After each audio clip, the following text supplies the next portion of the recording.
Today is the World Multiple Sclerosis Day. Today is a historic day as we continue to make the connections all over the world as World Federation Neurology and Multiple Sclerosis International Federation join hands to run our ambitious World Brain Day campaign 2021 with the aim to stop multiple sclerosis. I'm going to introduce you to one of the neurology trainee from John Radcliffe Hospital, Oxford. This is Dr. Tharuka Herath. Tharuka, tell our viewers who you are and how did you become interested in neurology, and what is your journey from the formative days as a young physician trainee, neurology trainee, and continue to be a trainee at Oxford. So tell our viewers about your story. Hi, I'm Tharuka and I'm from Sri Lanka. My first training was done in Kandy, and after my schooling, I did my undergraduate training in Peradeniya Medical Faculty. From the medical student days, I was very interested in neurology. Firstly, because brain is a very interesting area to study. And the other important thing is that if you know the basic anatomy and physiology, you can work out many of the diseases in brain, so you don't have to memorize much when you come to neurology. And other thing is it's a developing area compared to other areas in medicine, because we are finding new diseases and again new treatment as well. So after my undergraduate teaching, I did my internship in National Hospital in Colombo in the professorial units. After this, I started my postgraduate training again in National Hospital, which is the tertiary care center in Sri Lanka. And I did my registrarship in National Hospital and started my neurology training as a senior registrar again in the main tertiary care hospital in Sri Lanka, that is again National Hospital, where I did my 2 years of training under 2 consultant neurologists. And after this, I started to find a job for my foreign training, and I was selected as a senior clinical fellow in movement disorders in Oxford hospitals. I came to Oxford hospitals mainly to improve my knowledge and my skills. And again, the second reason for me to come to Oxford Hospital is the research, because I'm very much interested in participating in research activities. And the third reason is to start my undergraduate teaching, because here I get a chance to participate in undergraduate teaching as well. Here I'm doing movement disorder clinics, because my main interest is mainly in movement disorders, and my plan is to take knowledge and go back to Sri Lanka to start deep brain stimulation in Sri Lanka. Excellent. Tharuka, as far as I am aware, you had a very illustrious undergraduate career at the Sri Lanka. Correct me if I'm wrong, you basically collected every medal and every prize for every subject in medical school, and you graduated with first class honors year after year after year. How did you manage to do that?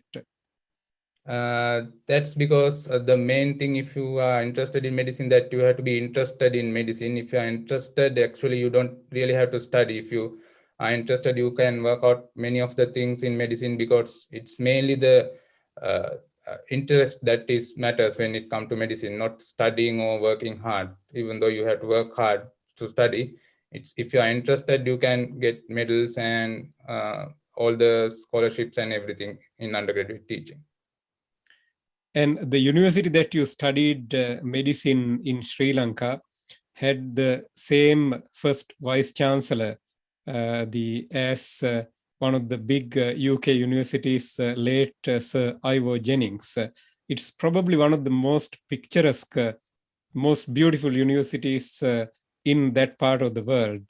So the distractions to keep away from medicine or keep away from textbooks or clinical material is so high, including all the romantic things, the all the beautiful scenes, so on and so forth.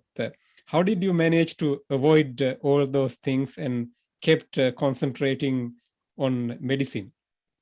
Yes, if you talk about Peradeniya faculty, I think it's the most beautiful faculty in South Asia because mainly it's related to nature because there are a lot of gardens and everything is there. And I think it's the biggest university as well because we have 7 or 8 faculties inside same university, including engineering and everything. The most important thing regarding Peradeniya, why I did well is that we had good teachers in Peradeniya faculty. The teachers and our consultants are very good who taught us well, and there was no time for finish teaching. I mean, there is no time. Even they did classes even afternoons, and especially the training in Sri Lanka is very good compared to other countries because our patients are also good. They help us a lot, and even compared to other countries, I think our medical undergraduate teaching is very tough because we had to be there at time and we had to be punctual and we had to do everything that our consultant told. So even though it's scary, but I think at the end we enjoyed it a lot, and it was very helpful, our teaching curriculum and our undergraduate teaching. So I think that's the most important thing when it comes to me why I did well regarding medicine. World Federation Neurology was home to, I don't know whether you were there at that time at Peradeniya, to one of the most illustrious teachers that Peradeniya had in the past. He is Professor Nimal Senanayake. He is very well known to the World Federation Neurology community even today. Every time when I attend, the pre-COVID times, at an international event, there isn't a day that someone would check with me whether I knew Professor Senanayake when they come to know that I'm originally from Sri Lanka. Did you have the fortune of learning from him during your undergraduate days, or he was retired Yes. by that time? No, so actually, my first case presentation was done with Professor Nimal Senanayake. That means in my second year, we had to present a case. That was my first day in clinics, and I was put to neurology ward, and I had to present a case, and it was to Professor Nimal Senanayake, and actually it was a relapsing remitting type of multiple sclerosis, my first case, and we had to spend 1 month with him, and it was a really good time because his clinical skills and everything is good, how he analyze a patient, how he analyze the clinical symptoms. So we had a good time, and he did most of our neurology lectures as well in my second year and third year. I don't know whether you know, in fact, he is one of the first clinicians in Sri Lanka who managed to get first couple of cases of cerebrospinal fluid oligoclonal bands done in the I think early 90s, if I could recall. He had to send those samples to UK or USA to get them tested. You could really see how inquisitive and how thorough he was. So is it fair to say that he inspired you to get into neurology, or was it someone else or a couple of others as well? Actually, yes, he was a great inspiration because he did a lecture on the neurological cases that he diagnosed in Sri Lanka. And I think intermediate syndrome is one of his main clinical syndromes that he has told to the whole world. Like that, he showed a lot of cases that he has discovered during his medical student time to become a consultant. So that he was a great inspiration when it comes to neurology. I agree. In fact, I had the good fortune of writing his biography to one of the popular science weeklies during my time as a medical student. So I basically knew his life story. And I remember vividly when I questioned him how hard it was for him to do research, that he was doing it very hard with very limited facilities. And his answer was very straightforward. His answer was that as long as you keep your ears and eyes open and you keep asking questions, they would be answered with research papers that you could publish easily. So the coming back to your current the situation in Oxford, what is your experience coming from a small place with one or two neurologists and one or two fellow trainees to see the large number of trainees from different parts of the world and large departments? What do you gain by exposing yourself to such a large crowd of academic and clinician community? Yes, there's a big difference when it comes to everything in Sri Lanka. Actually, when I was at training in Sri Lanka, we had to see about 50 to 100 neurology patients per day. But when it comes here, it's mainly about 5 to 6 patients per day. So we get a lot of time to stay with one patient, ask their history and do the examination. And so it's a big difference when it comes to here. And the other thing is a lot of investigations are available here, which we can do that is not possible in Sri Lanka, mainly when it comes to neuroinflammation and everything. Most of the antibodies are available here and we can get it done. But in Sri Lanka, it's not that easy to get all the antibodies related to neuroinflammation. And the other thing is I get exposed to a lot of consultants who have specialized in different fields in Oxford. So that's a big thing. And other thing is I get to be involved in a lot of research, mainly randomized control trials and prospect cohort trials, which I didn't have the opportunity to get involved in Sri Lanka, mainly because we don't have facilities and we don't have funding. But here it's a good experience to learn how to do a proper randomized control trial and how to get involved and how to do them. So those are the main things I learned here when I come to UK. I think the one of the other advantage is, Taruka, you probably didn't have that luxury given the COVID-19 restrictions. Perhaps in a large center, you get to expose yourself to a lot of fellow registrars and other fellows. They are, in another 5-10 years, they are going to be world leaders in their own country, their own field. It is very important as a trainee to make those connections and friendships, as that's how you establish your global network. That's the other advantage of moving to a larger department, larger country, and establish those networks. Finally, Taruka, now that you are aware that World Federation Neurology and Multiple Sclerosis International Federation joining hands together to work on the 2021 World Brain Day with the ambitious theme to stop multiple sclerosis globally. You are probably aware that we have created a toolbox over the last couple of months, and they are available for people to download. How excited are you as a trainee from Southeast Asia, trainee from Sri Lanka, currently living in Oxford, having seen how things are done in the developed world and well-resourced centers? How do you want to use these material to advocate for better care for multiple sclerosis globally, in particular in Sri Lanka? How do you envisage to do that?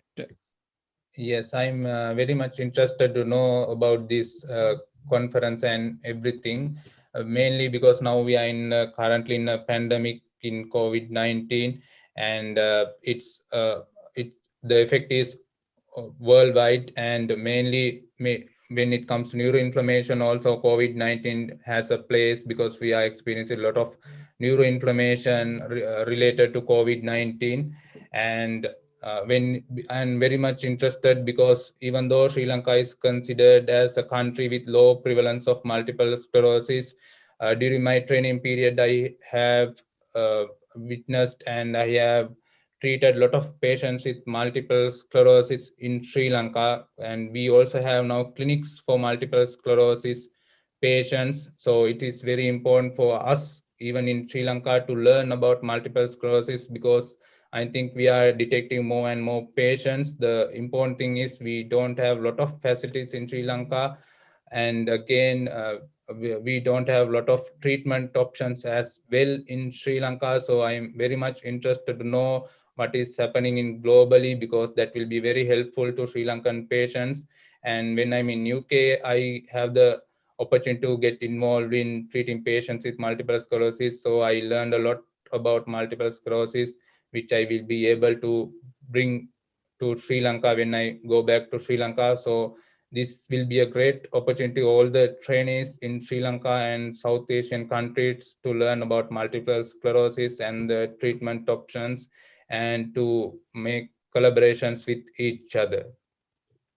Taruka, that is great to hear. And the World Federation of Neurology is very keen to support young neurologists and young trainees to build their future and join us to build a better world globally. As you know, we are in the middle of this pandemic, and pandemic has reminded us strongly that there is only one enemy. One enemy is the SARS coronavirus 2, and that's the fight that we have. This is not a national fight, this is a global fight. Similarly, when we want to work hard to promote brain health, I'm talking about one brain. It's a human brain, and we want to promote human brain health globally. When people get stroke or other neurodegenerative disorders or multiple sclerosis, while there are some ethnic differences, at the end of the day, the impact and suffering is universal and human. If the suffering is universal, if the problem is universal, solution is more or less universal also. So as trainee neurologists or upcoming young neurologists, it is important for you all to join this global approach and global attitude.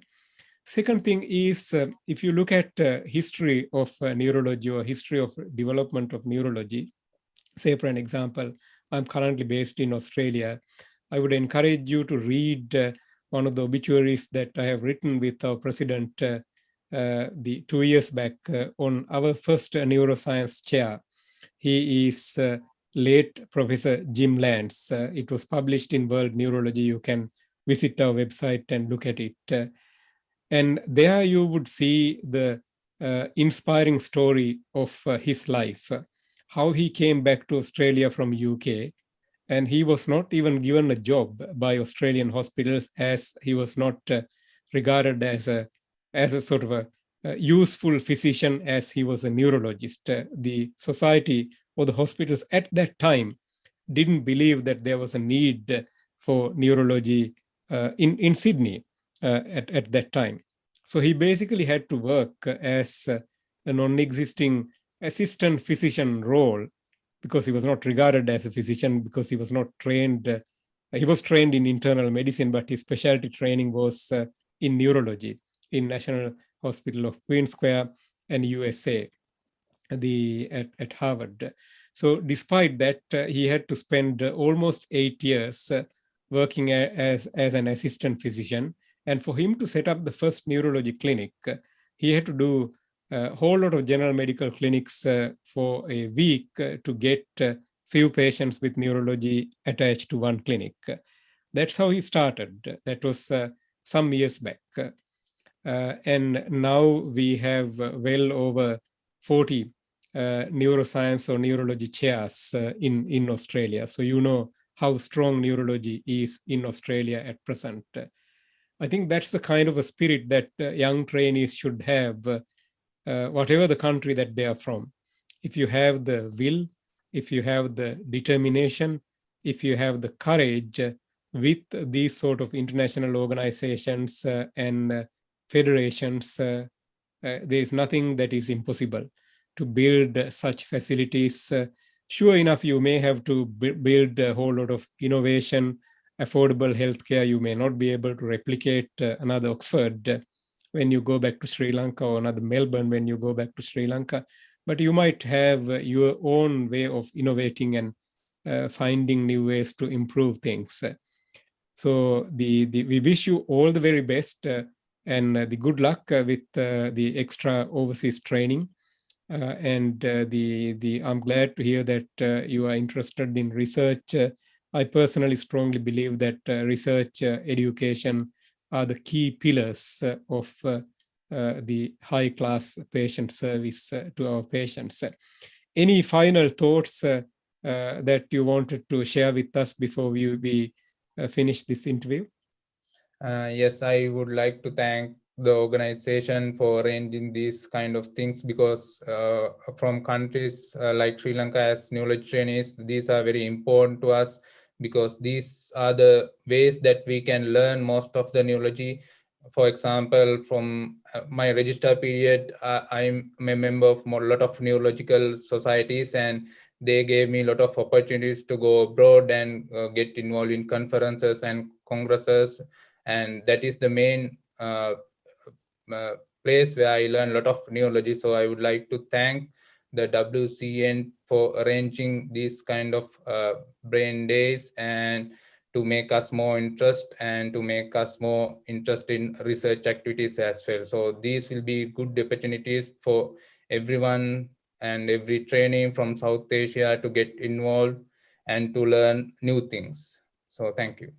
Taruk, the South Asia, Africa, and all over the world, basically. As I said, our job is to promote better brain health worldwide. The particular attention need to go to Southeast Asia, some Latin American countries, and Africa, and any other needy part anywhere in the world, basically. Stay safe and stay well. And we hope to see you actively getting involved in World Brain Day campaign. So make sure that you visit our website and download the toolkit, share them in your Facebook page, share them in your Twitter, share them in your LinkedIn, repost them, organize virtual talks. You could do some virtual things with Peradeniya, Rajarata, Colombo, with your friends and colleagues. Continue to promote because real science is the only answer to the problems that we are facing. Take care and all the very best. Okay, thank you. Same to you.